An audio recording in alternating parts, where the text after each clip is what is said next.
just doing soul work. But you gotta let your soul work. Come on and let your soul work. I love it when your soul work. We just doing soul work. But you gotta let your soul work. Come on, let your soul work. Love it when your soul work. We just doing.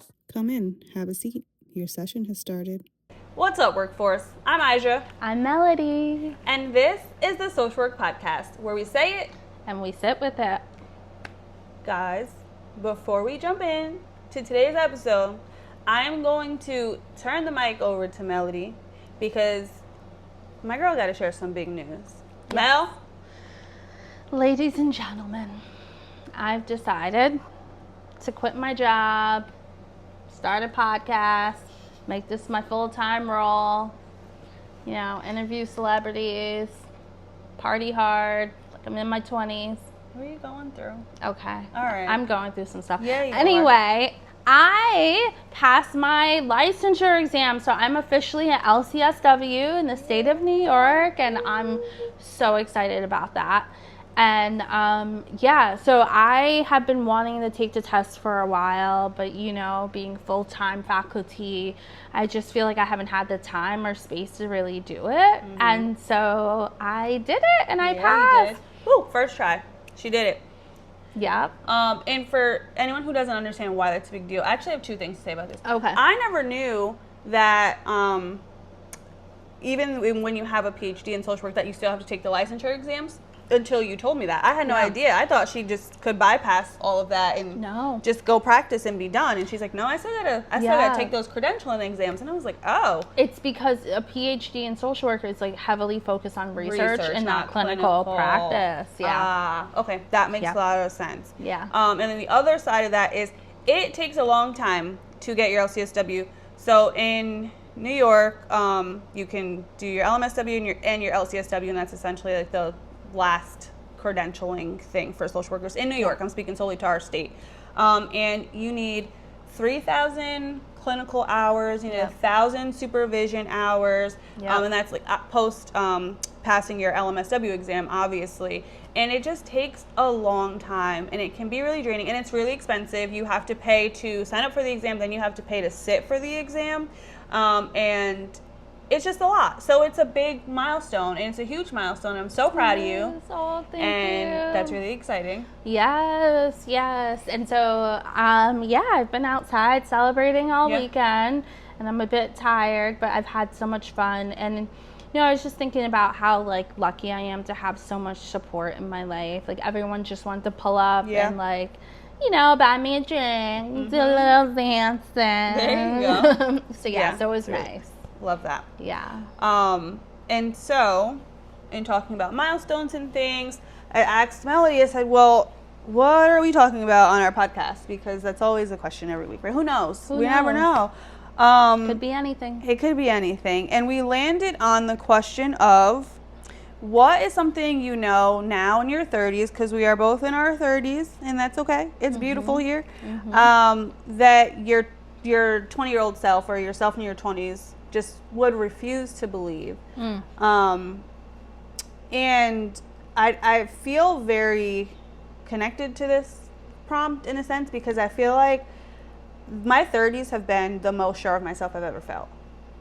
Agreed. And I didn't know that was a thing. Like, people make turning 30 feel like this terrifying, like, oh no, you are now actually 4 seconds from the ground. And it's like, that's just not true. Yeah. It's just not true. And I feel like I've been the best version of myself in my 30s. I feel like I've had the most fun in my 30s. Yeah. And that's awesome. It really does feel very different. So we're bringing that here. We're going to reflect on it. And you guys are always welcome to join the conversation in our comments here and on TikTok, on Instagram, where you can find us. All of our handles are in the description. And just tell us if this also resonates with you. The first thing I will say, one of the biggest lessons I ever think that I really wish clicked a lot earlier on, it would have probably saved me a lot, is that you can say no. You are allowed to say no to things. Like, I burnt out so bad in my 20s because I thought that I just had to go, go, go. And if somebody needs me, you have to go. And you have all these milestones that you have to reach. And sometimes you can say no. You can say, I just don't have the capacity to do this thing. Yeah. And the world doesn't end. You don't, like, nothing major really happens. Now, I'm not talking about, like, emergency type things. That's what I'm talking about. But, like, you just don't have to. Yeah. And I never knew that was an option. I can completely relate to that. Yeah. There have been times where I've actually felt in my body and soul, like, no, you need to prioritize yourself. And I just always said yes to everything. I think it goes back to, right, that people pleasing. Yeah. Oh my God. Now, I say no all the time. Or sometimes I'll say, I'm not sure. Yeah. I got to think about it. Yep. Or we'll see when the day comes. But the knee-jerk reaction to yes isn't there. Yeah. We can give it a beat these days. Yeah.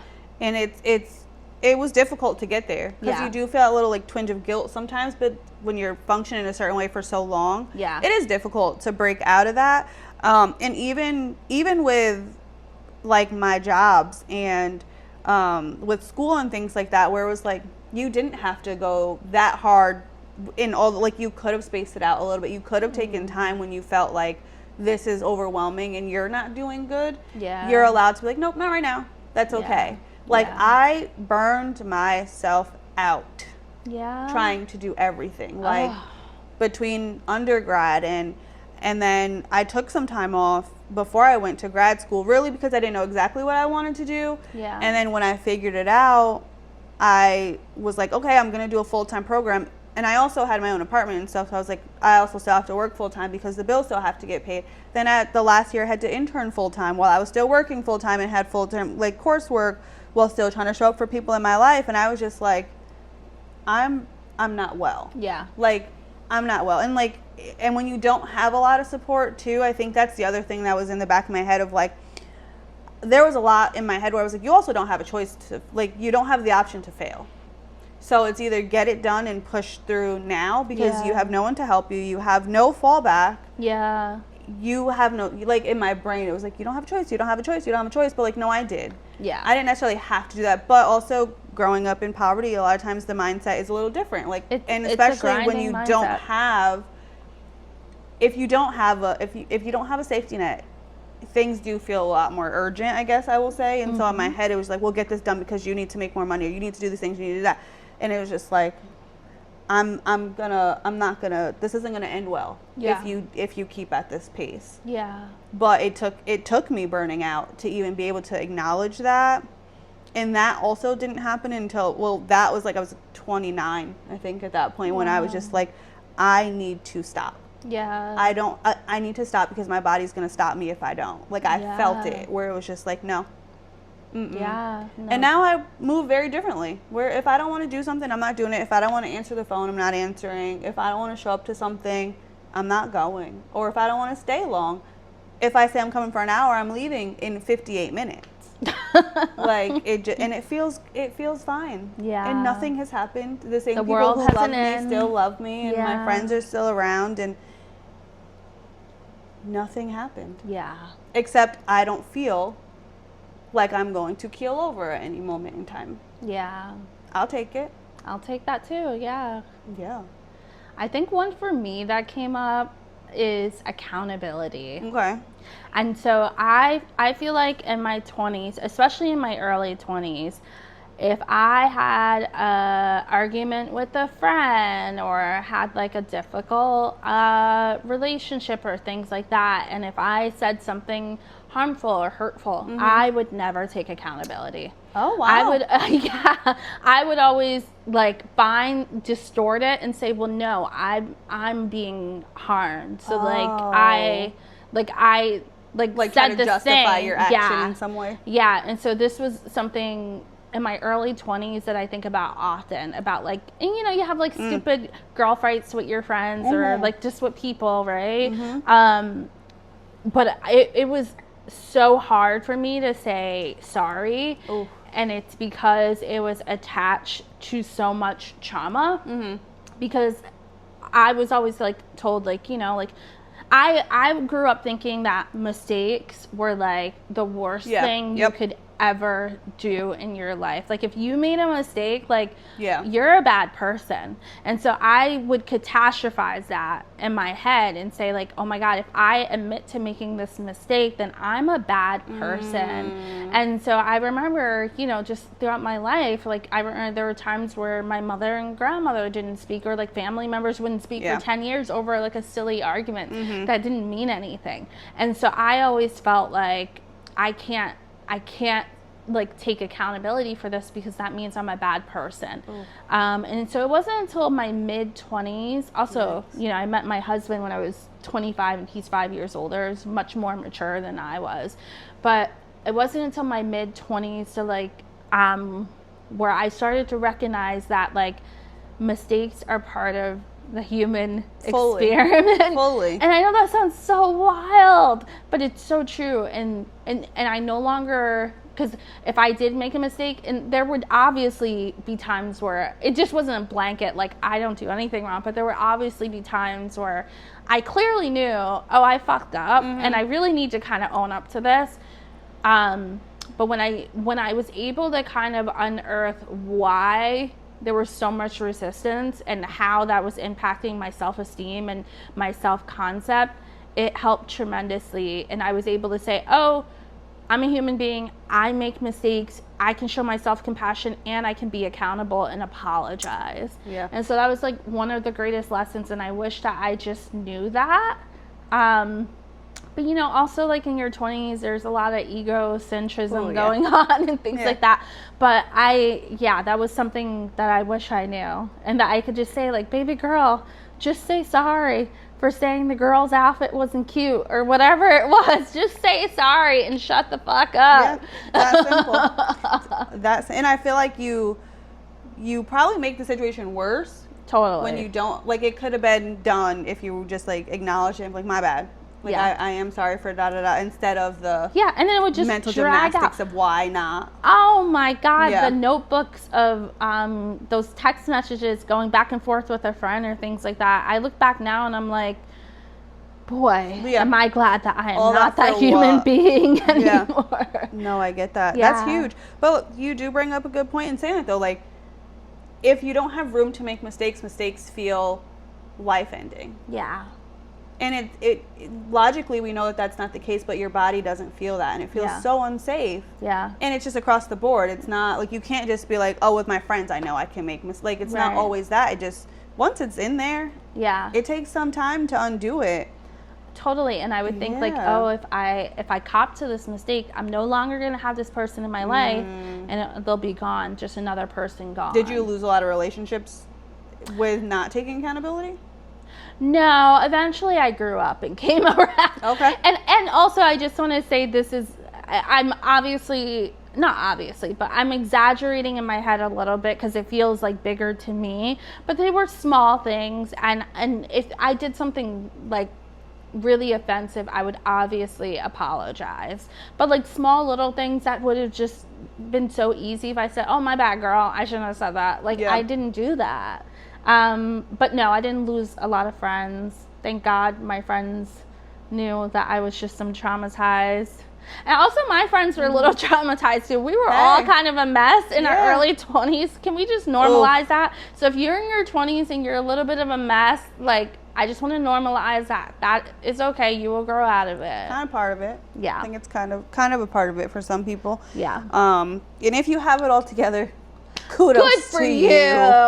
Good job. It takes some of us a long time. I'm a 20-year-old who's got it all together. Shut up. Yeah, I thought I did too. Until I fell apart.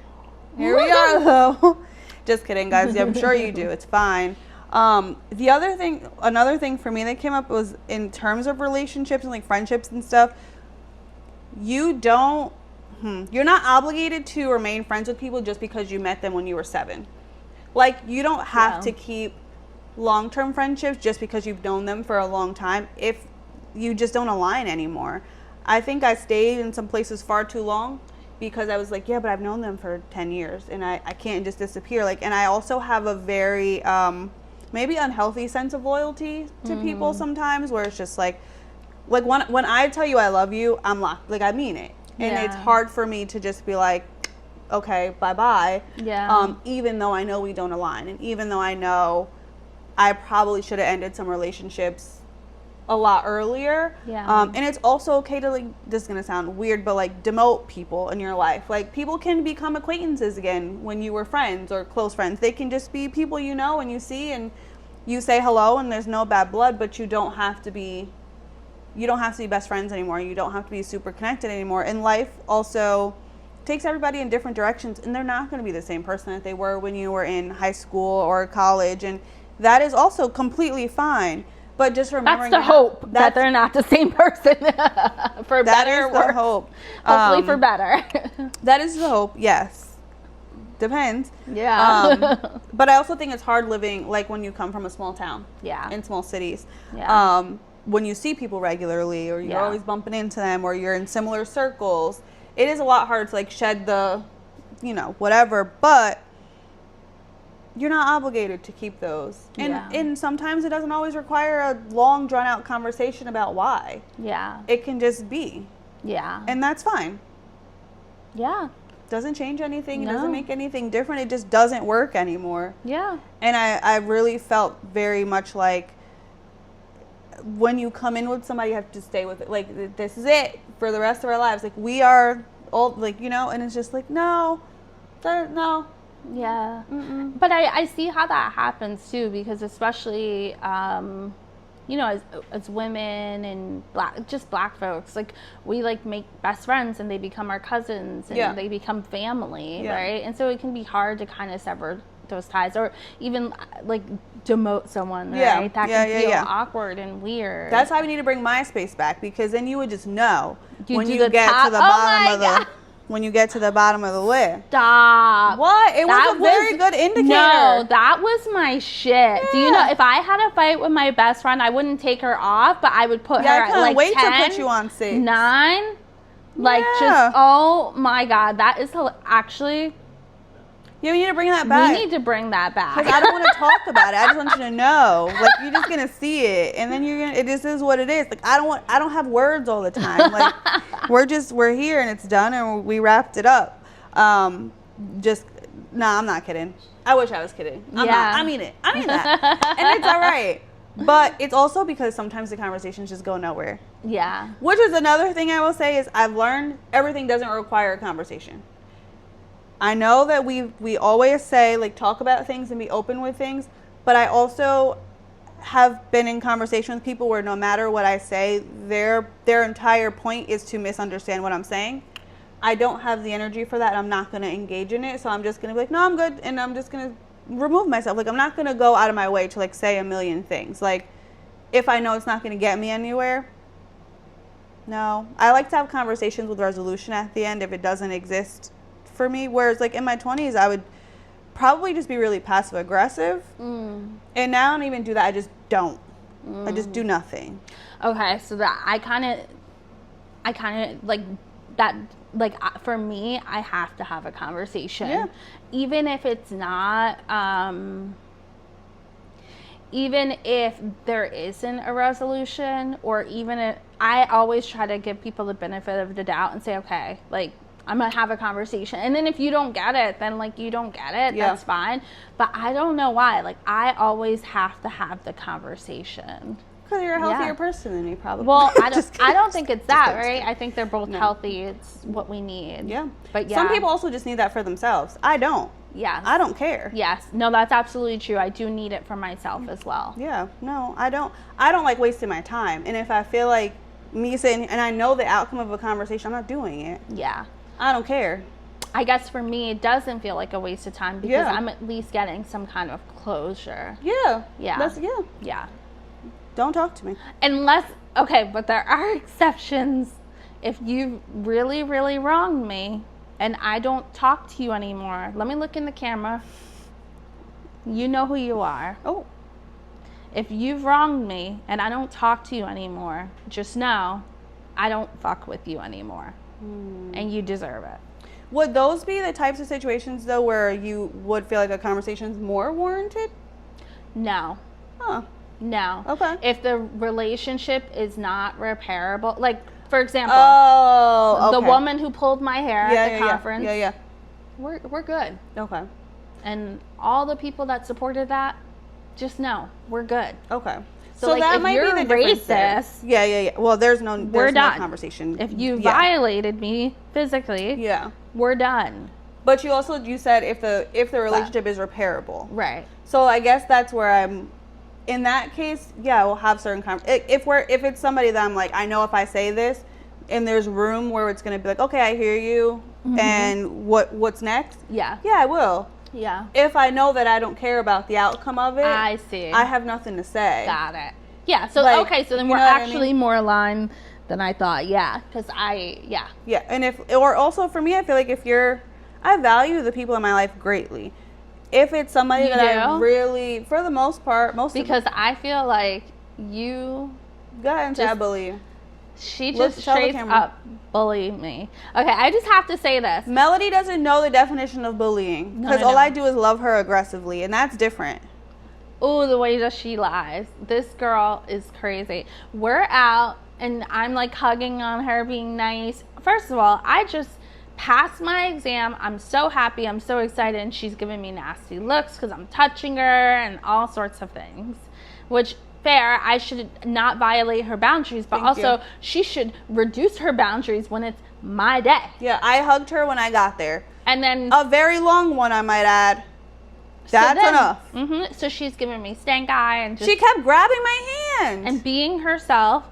But then I go to talk to our other two best friends, and I just now talking to my husband, and this is what she looked like at the bar talking to my husband. She was like, because we were coming up with a money making scheme. I like money. We were coming up with a business plan, and if anybody knows me, my language is green. I like money. If I could think of ways to get money, I'm happy. And now, cut her out of our business. Best friend, when you see this, remember to cut her out. She's not getting a cut of nothing. Oh, yeah. When we make our money, she's not getting none. She also calls my husband best friend, and that's weird because I've known her longer and we're closer, but she continues to call my husband best friend. Another thing I wish I learned in my 20s was that Melody should have stayed in my 20s, and I brought her with me. Girl, you wish. Because she always started in trouble. She loves me. I do. She loves me. It's fine. Oh, wait, can I tell you another thing? Tell me everything. So, something also that I learned in my 20s, okay, and I'm sure there are so many women who can relate to this. So, when I was in my early 20s, I was extremely thin. And I would always say to my friends, I'd be like, I'm so fat. I hate how fat I am, like just this distorted thinking. And now I'm actually curvy.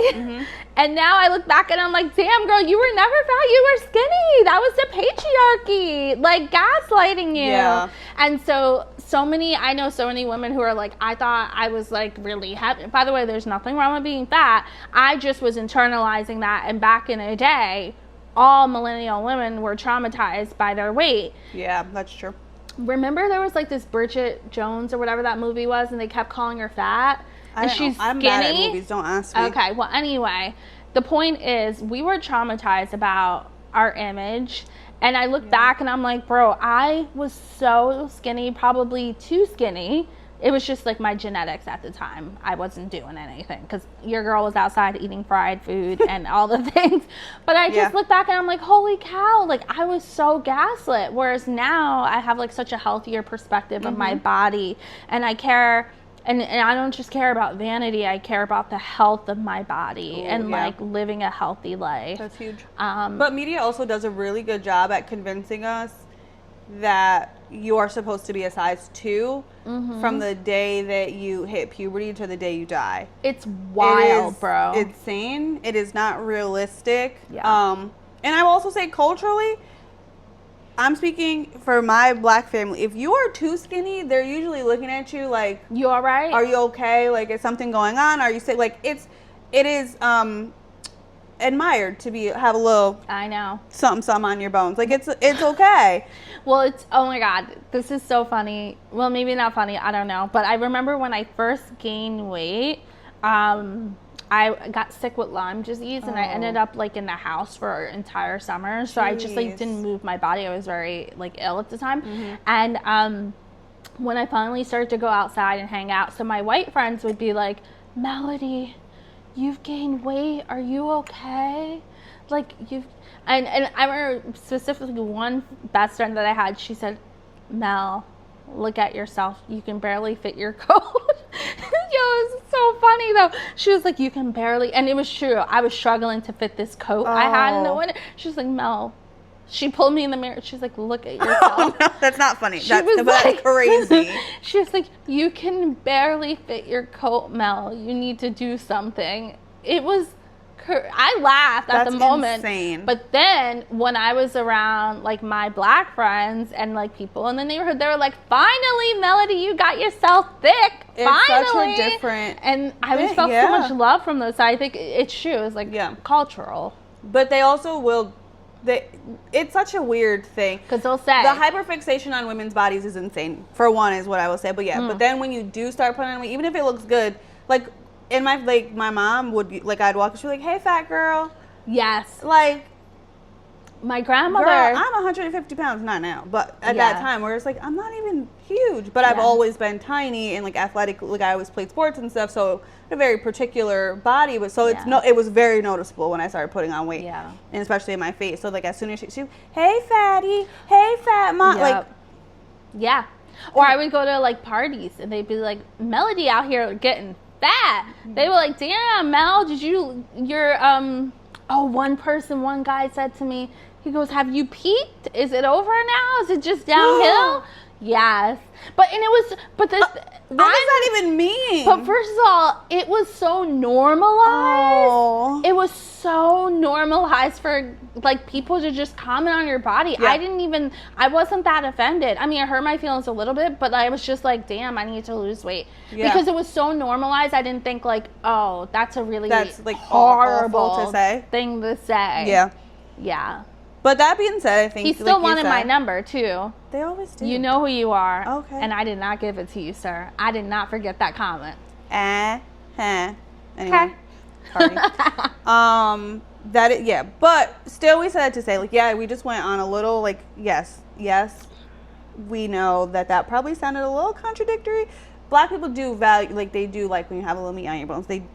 If you're too skinny, they ask you if you're sick or on drugs or something. Yeah. There's never just like a natural thing. It's just like, you must be doing that stuff. Like, it's not that you're working out, eating healthy, and focusing on yourself. You got to be on crack. You're on that stuff. You're on something. It's like, dang. Like, what is the in between here? Like, damned if you do, damned if you don't, I guess. But I love our people. We are fine, and we appreciate our bodies. And also, people have to remember, for people with like estrogen and things like that, our bodies change cyclically. It just is what it is. Like, and our people who can have children, our bodies adjust at certain ages so that you can bear children. Like, it just is gonna happen. You're naturally gonna thicken out in certain places after you hit a certain, like, it just happens. Now, I'm not talking about when we just be stuffing our face, but naturally, like, we're not gonna look 17 forever. And if you want someone to look 17 forever, that's low-key creepy. Conversation for another day, because I'm getting on a tangent, but you know what I mean. But yes, you're very right, and I think now we're in a space where it's just like, be healthy. Be healthy, be happy. Whatever that means, like, your body works, it's doing what it needs to do for you. Love it, no matter what it looks like, and do the thing. Do the thing. But that was a big one. No, I get that. Oh, yeah. You just took me back. My goodness. This might be controversial. I think that all people, I will say people, I don't even want to just narrow it to women. I think everyone should have a whole face.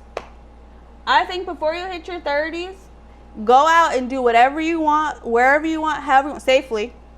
Go on dates. Talk to everyone. Go do what you want. Do what you need to do. Do it before you settle down.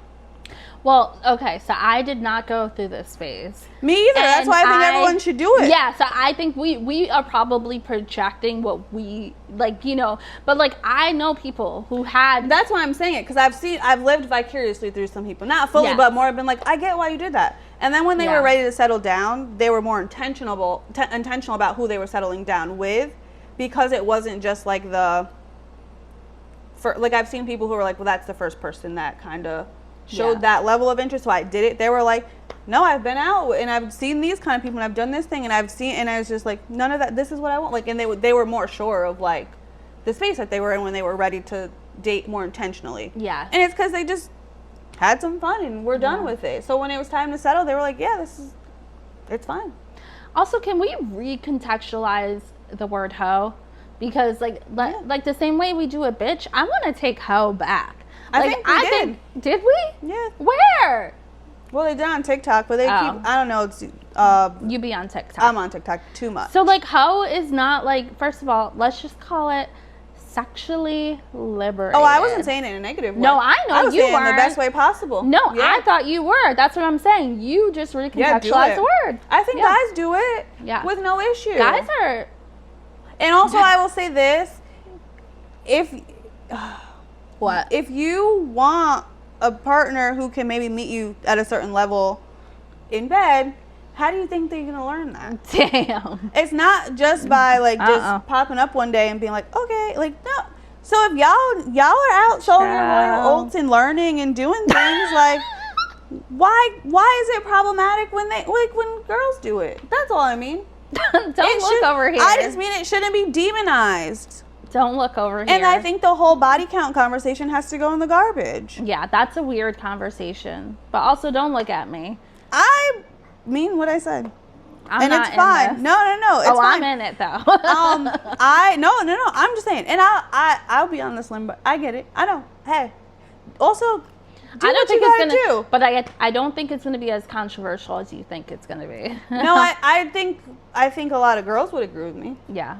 Or women identifying people would agree with me, I think. Yeah. But I also just feel like, why does Bradley have a body count of 400 and you mad that Sarah is at 8? What are we talking about? The double standard, baby. It's sick. Do what you gotta do. Just do it safely and consensually. That's the only thing I would throw out there. Yeah. I think we need to normalize having a few drinks and dancing. This is So Gen Z, why don't, like, I know some Gen Z people dance, but, like, collectively there's been so many articles saying that they don't dance. Why don't y'all dance? Because people are always with their phones putting people on the internet. I would dance in the club like no one was watching. I would break it down. Y'all know I can't, but, like, you know, I would do my little two-step. I would do, like, this. Oh, wait, hold on. Let me show you. Okay. I'm going to pass it to you. I don't want it. Pass it to you. I don't want to pass it back. We'll pass it back. I'd rather we didn't pass it back. All right, well, anyway, I used to do that. I used to do the robot. I'd get on the floor and do the crybaby, the snake. You was on the floor in the bar. Girl, I was on the floor at the bar always. Okay. I was always judgment free. I was always, and I danced and sang all night long. Went home tired as ever. And then woke up and did it again or went to work. But honestly, some of the best memories of my entire life. So I've been seeing, like, silent disco where kids put on headphones and they all kind of, like, dance a little. I have gone to a silent disco though, and it's kind of fun. And is it fun? Yeah. Oh, okay. I want to do it. It is. You guys. It's fun if you participate. Dance. Put your phones away. Yes. Put your phones away. Like, I go to a club. Like, honestly, someone needs to make this happen. A no phone club where everyone just goes and dance. Have your little non-alcoholic drinks because they don't drink. Gen Z, they don't drink. And, like, just go dance. So that's something that, like, I feel very sorry for people who don't dance because it's so much fun. Yeah. That's funny. I was literally talking to my husband about that. We've been to a couple parties where I was like, maybe I'm like, everyone just sits all the whole time. And I was like, maybe my idea of a party is just different, where I'm like, I'm used to being with my friends where we're out and we're partying. Like, even if we're just at each other's house, like, we have music going, someone's dancing at some point. Like, it just is part of what we're doing. So he's like, oh yeah, we have this party to go to, and I'm like, okay, like thinking, oh, we're gonna have a time. Yeah. And it just is like everyone just looking at each other. I know. I'm like, and let me tell you something. I will always be the person dancing, even if no one else is dancing. Yeah. I do love a good two-step these days. Two-step. And I'm cool with that. Yeah. But you're right. Two-step. You're right, because those were some days. They were. When you be trying to walk out when the lights come on, trying to put your hair back down because your leave out done got all fluffed up, or leave out is messed up, and guys are trying to holla on your way to your car, and I'm like, no thank you, sir, and they're like, you don't look that good anyway, and then I kind of laugh and say, you just mad because I rejected you, and it's part a good of it. it's part of it. Yeah. It's so good. Yeah. It's so good. Oh, what a time. Yeah. What a time. And I'm actually really happy we didn't have like social media and technology at the caliber that it exists now, because I think it allowed us to have fun at a more present level. Like you were just in the night, like you were in the moment, and you were just existing, and it was so much fun. You weren't worried about making sure you get clips to put on Instagram or your story, or you were just outside. Like, I know. And if no one was walking up to you like, can I get your Snap or your Instagram? It was just like, you can give me your number. No, I ain't got a phone. Yeah. I used to love telling people that. Yeah. Well, my phone was just right in my hand.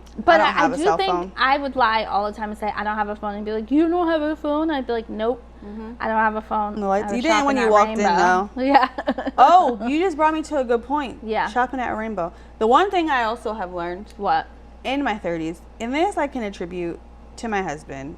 Sustainable clothing. Sustainable clothing. Absolutely. No cheap stuff. Still like fast fashion for some things, just only because like some of it looks a little better in terms of just like design, but quality wise, like he would always spend a lot of money on clothes, and I'd be like, why are you doing this? Like, it lasts we forever. are poor. Stop buying, like stop spending this kind of money on like nonsense. Like you can get the same thing for $8. He would have that t-shirt for 12 years, and my $8 t-shirt got replaced 19 times, and so in that time I could have just bought the higher quality one, had it last longer, and spent less money.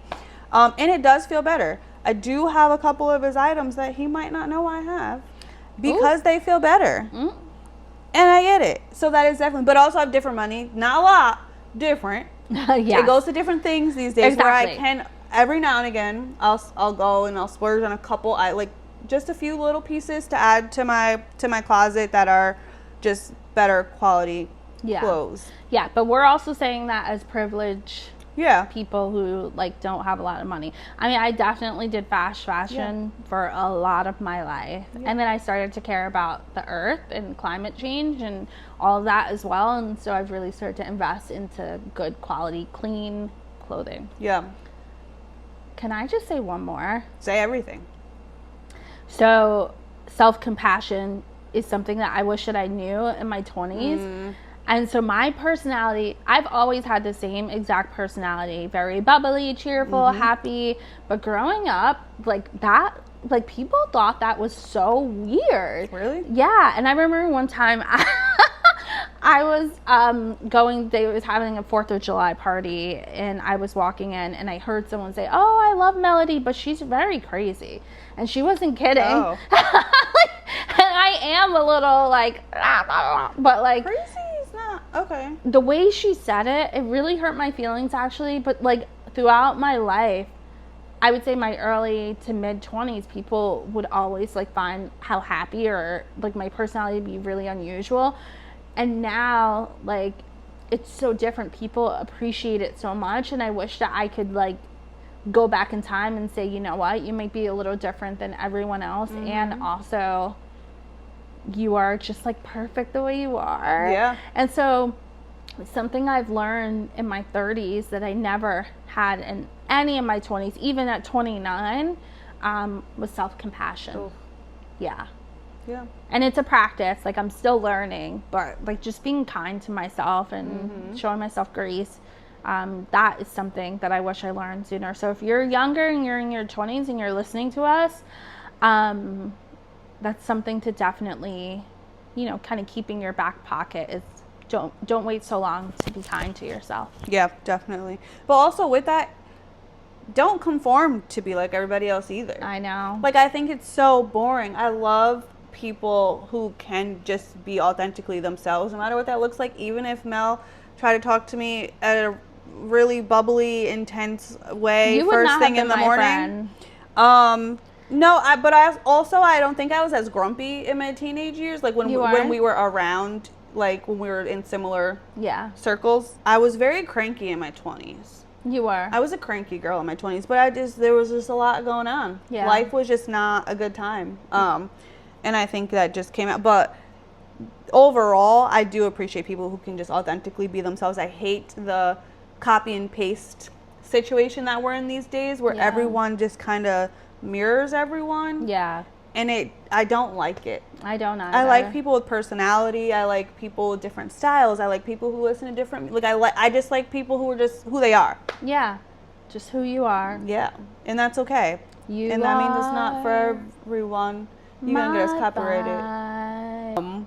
But yeah, that's a good one. And then, so any other thing I would say is spend the money. Hear me when I say this. I was, and still am, I'm very responsible because I don't have millions of dollars to just whatever, right? Like I still have to be extremely responsible with how I spend. I'm waiting to hear how you say it. I missed out on a lot of like memory making moments because I was so fixated on making sure I was saving and doing things that like opportunities would come up, or like times that I could spend like with my friends traveling or going to try new experiences and things that like because of the mindset that I still had and like that's operating from like that scarcity mindset, even if I could afford it, I'd be like, no, because if I spend this money on this, it's gonna like mess me up down the line. Yeah. But I feel like I missed out on some really awesome things because I was so stuck on. And I'm saying this if you have like disposable income. I'm speaking from a space of that. I'm not speaking because right now it's hard out here. Gas is costing a lot of money. I'm not taking away from that. Like I'm in a very privileged situation at this point. I know what you're saying. More in the sense of like the money, more often than not, will come back. Yeah. The opportunity to do certain things with certain people might not. Yeah. So like do the things and like. Go see the world, and if you can afford it, and maybe it means you work like I remember I wanted to go on a trip with my friends, and I pulled a lot of doubles for a month just to be able to save and do it. But not saying that that's always available to people, but like sometimes it is worth it to try and make it work because there's some stuff out there that we want to see and that we want to do, and you'll look back and be like, oh, I should have went on that trip, or they'll come telling you, it's like, wow, I did miss out on a really good time, or or maybe that person's not here anymore. You didn't get to go do the thing where it's like, I think of more of that, where it's just like, if you can, figure it out. Like, make it work and go do the thing and enjoy it. And you'll figure out a way. I'm not saying sacrifice like your bill money or anything like that. I don't do that. I will freak out for it. Like, I can't in my head, like, be like, oh yeah, I'll just skip my rent this month. Like, I can't do that not to have fun. Like, but if you have a little extra that you can save and be like, okay, I'll put this towards this, and in a couple months I can go to that new restaurant I wanted to try, or take that trip to the next town that I wanted to see. Do it. Last two cliff notes I would say also is it's okay to walk away from things, and it's okay to cut people off. I'm not expounding on that. I'm leaving it there. Well, it's okay to do both. That is your privilege. And also, I will say that don't get stuck in a cutoff culture where you're just excommunicating yourself from everyone and you end up lonely. Like, so. Everything within reason. Guys, I'm nuance. Also, turning 30 doesn't hurt. No. That much. I mean, my back hurts a little more. Sometimes my knees get a little stiff. I can't drink. Yeah, I understand why my parents used to say you can only have fun one day. They were just prepping me for adulthood. So that's also a thing. Sleep is important. But overall, it really has been best kind of 3, almost 4 years that I've had as an adult. And so I forgot that you're like, you've only been 30 for a few years and you talking like an expert. because it feels like, you know, I love it. who knows how I'll feel by 39. I don't know. But so far at 33, things feel pretty good. And so my hope is it only goes up. And as someone who is only 32, Yeah. I will say that, like, the world is my oyster. Love. We would love to hear from all of you, truthfully. And we would like to hear your experiences. If you're in your 20s, what that feels like for you, what you feel like maybe you're learning. If you're in your 30s and up and this resonates, share it with us. We're curious. We're curious to know. I am. I love hearing other people's experiences just to know if I'm just like floating on an island sometimes. But Yeah. it's fun. If you are still here this long, do not forget to hit that bell. We are here every Wednesday. Also, we are on TikTok and Instagram. Our handles are in the description. And we will see you in another week, workforce. We are so happy to have you all here. And until next time, keep doing the work. And don't forget your soul. Bye. Or your whole phase. Doing soul work, but you gotta let your soul work.